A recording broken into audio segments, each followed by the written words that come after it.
বৈষম্য বিরোধী ছাত্র আন্দোলনের সময় গুলিতে মোহাম্মদ সাগর নিহত হওয়ার মামলায় গ্রেফতার হওয়া সাবেক সংসদ সদস্য ও কণ্ঠশিল্পী মমতাজ বেগমকে রিমান্ড শেষে কারাগারে পাঠানোর আদেশ দিয়েছেন আদালত। 17 মে ঢাকার মেট্রোপলিটন ম্যাজিস্ট্রেট মোহাম্মদ মিনহাজুর রহমান এ আদেশ দেন।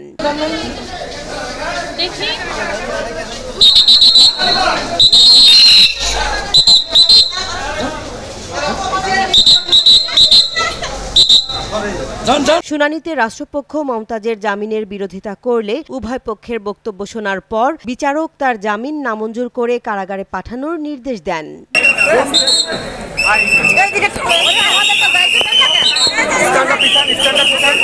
এর আগে 4 দিনের রিমান্ড শেষে আজ তাকে আদালতে হাজির করেন মামলার তদন্তকারী কর্মকর্তা মিরপুর মডেল থানার উপপরিদর্শক মনিরুল ইসলাম। তিনি মমতাজকে কারাগারে আটক রাখার আবেদন জানান।